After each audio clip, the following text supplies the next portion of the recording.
সংক্রামক ব্যাধি, এটা ইসলাম বিশ্বাস করে না। হ্যাঁ, আল্লাহ চাইলে যে কোনো কারো যে কোনো সময় সে যে কোনো রোগে আক্রান্ত হতে পারে, বিভিন্ন জীবাণু তাকে আক্রমণ করতে পারে, সেটা আরেকজনের হয়েছে সেজন্য আমার হবে, বিষয়টা এরকম নয়। তবে তার অর্থ এই নয় যে আমি নোংরা হয়ে চলবো, এলোমেলো ভাবে চলবো, পরিষ্কার পরিচ্ছন্ন থাকবো না, বিষয়টি এমন নয়। আমি আমার মতো করে পরিচ্ছন্ন থাকবো, পরিষ্কার থাকবো। কারণ ইসলাম যেভাবে পবিত্রতার প্রতি গুরুত্ব আরোপ করে, পরিচ্ছন্নতার ব্যাপারেও ইসলাম গুরুত্ব আরোপ করে, পরিচ্ছন্ন থাকার ব্যাপারেও ইসলামের পরামর্শ রয়েছে।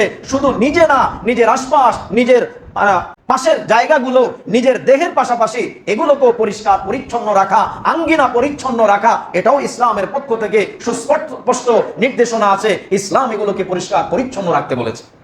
আমি আমার মতো নিয়ম পালন করে যাব, স্বাভাবিকভাবে ইসলামের সুন্নাহ, নবীজির সুন্নাহ নিয়ম পালন করে যাব, আল্লাহ আমাকে হেফাজত করবেন।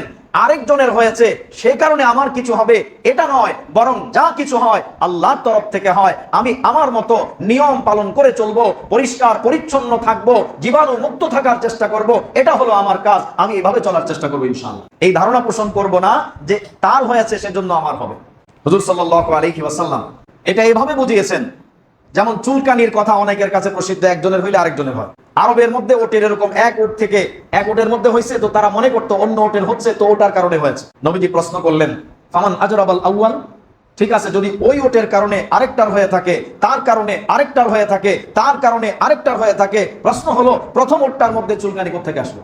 সর্বপ্রথম যার দেখা দিল, নিশ্চয়ই কারো না কারো তো প্রথমে দেখা দিবে। যে কোনো রোগ, যে কোনো ব্যাধি, সেটা কোভিড হোক বা অন্য যে কিছুই হোক, সেটা প্রথমে তো কারো না কারো হয়েছিল।